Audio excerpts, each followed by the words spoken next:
in our relationship, Chuck and I recognized the desire for a dog as a pet. Our first, Sadie, was a Lab Akita Australian Shepherd mix, a regal beast who herded her toys in the middle of the living room and would eat most anything you put in her bowl, except for citrus and lettuces. Around about the age of 2, she began to slow down, and we thought this was too soon for such sedentary behavior, so we decided she needed a playmate.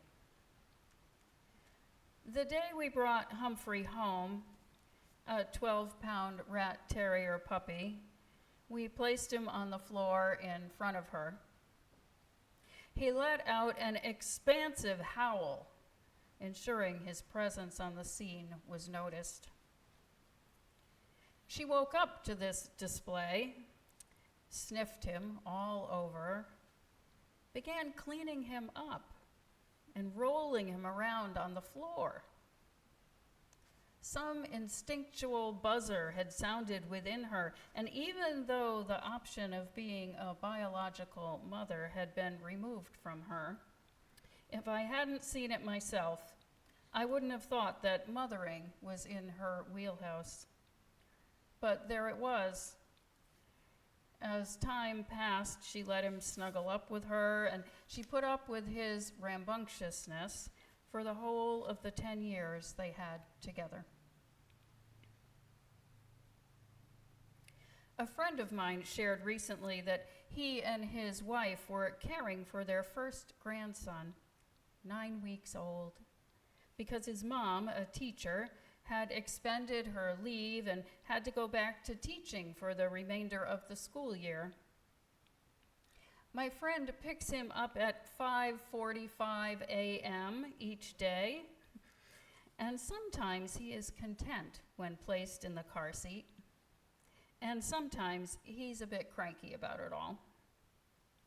And when that happens, my friend sings to him that meditation on breathing song we sometimes sing. When I breathe in peace. When I breathe out love. And this tiny human absolutely loves it and settles down into restfulness. A father of 3 and a grandfather of 1, with another coming later this year, there is a gentleness about him and in his relationship with his grandchild that calls to mind mothering. And I realize that this concept seems to have less to do with the possession of a womb and more to do with something that wells up from a different place. I love my words, as you know, and a good dictionary definition, which I find goes a long way to clear things up. The primary definitions of mothering and fathering and even parenting are all pretty much the same. The act of bringing up a child as a mother, a father, a parent. But when I dig a little deeper, I find some interesting stuff. Mothering offers characteristics like caring and kindness and protection. Fathering places sternness in the example. And it makes note of causing a pregnancy, of being a source or originator of something. Parenting has the least in the way of descriptors, but strikes me as a rather utilitarian thing and something that can be learned. In our culture, we tend to associate these ideas with women and men. The former are mothers, the latter are fathers. Parents are a pair, one of each. The very gendered nature of our language, and so our understanding of who gets to play what roles, limits us in a wider and more inclusive grasp of our humanity. Sadie couldn't be a biological mother, but she could mother nonetheless. My good friend, a biological father and grandfather, could behave in ways that we think of as mothering. And maybe this isn't such a stretch in our minds. We might jump in with, oh, I don't think so exclusively about these words and their meanings. But when we are quick to assert a stance like that, maybe we are being reactive. And if we take a little time to notice and examine without getting all judgy with ourselves, we may find that we can still fall prey to these gendered ways of knowing people and their capacities. Mothering includes protection, and that can be quite fierce in truth. And I wonder, why are mothers not considered originators? What does that do to women in our culture? The whole idea of breaking through glass ceilings is rooted in these limited definitions. And is not mothering in the traditional sense also a catalyst for ways of living and being and doing in those we shower that love and care upon? It is as creative a source as fathering is thought to be. While a broader conception of who gets to mother helps us go beyond the gender binary, I also read about the women who are labeled birth mothers, those women who give up their rights to parent because they face the untenable circumstances of poverty, of substance use, of mental illness, or other issues. And the term birth mothers conjures up memories of enslaved women who were used to birth more workers who would then be taken from them before they had the chance to mother. But what of these present-day women who, but for a living wage or health services that bring stability to their lives and homes, could engage the deeply empowering experience of mothering, and do so with as much care and kindness and protection as the stranger who takes their children in?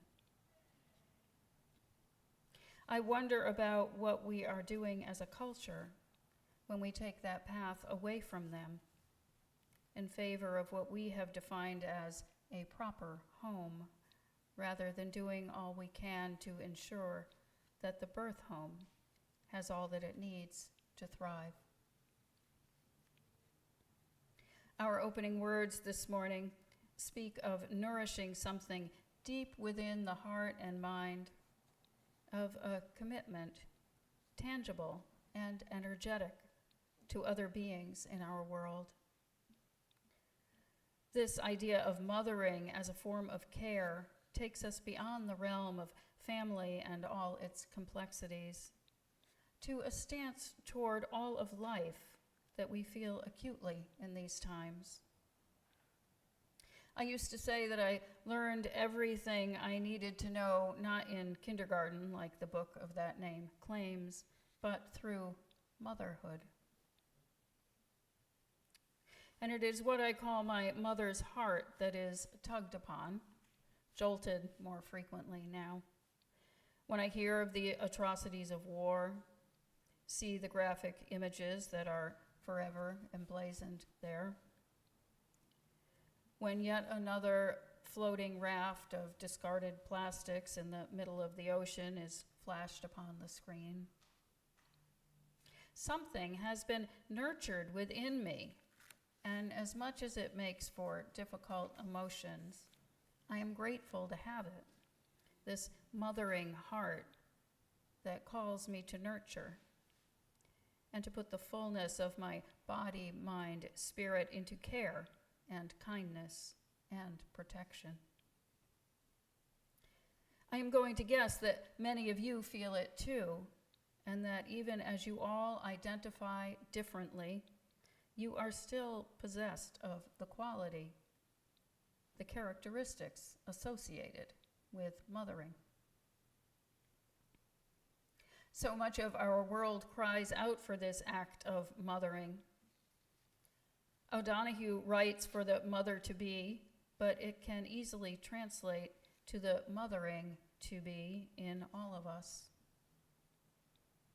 We could not have prepared our hearts to be opened in this way. There is this echo, reverberating from deep within us, that rises up in response to the cries of an infant as much as it does to the anguished shouts of our world. It can't be ignored, and our courage wells up alongside it. Mothering is available to all of us. We break through gender barriers when we act on that courage, that strength which is rooted in the heart, showing those entrusted to our care that mothering is not the exclusive possession of those born with a womb. We ensure a more inclusive world when we teach from this place, when we live by example and acceptance of qualities shared across identities. We do so when we are willing to accept mothering from sources we hadn't expected or been taught to receive it from.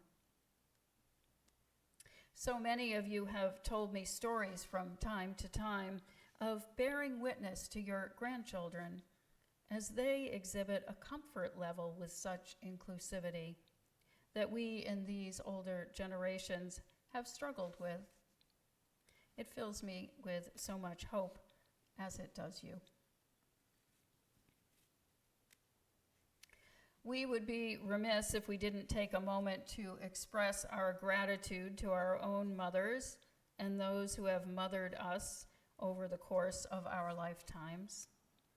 If we didn't take this time in community to honor the mothers among us, mothers of all kinds, biological mothers, stepmothers, foster mothers, adopted mothers, spiritual mothers, surrogate mothers, grandmothers. The list is long, and I don't want to exclude anyone. Today and every day we say thank you for all the mothering you have imparted. May our grateful hearts find ways to express our love for you each day. I texted my daughter on Friday to ask about the kittens her partner had found in the barn while she was away for her month of work. He was feeding them, believing them to be abandoned at first. And she was excited to see them, but hadn't mentioned them when we talked upon her return. They are in the barn across the street, she said. Mama keeps moving them around. Protecting them, I wrote back. Mothering. Blessed be, and amen.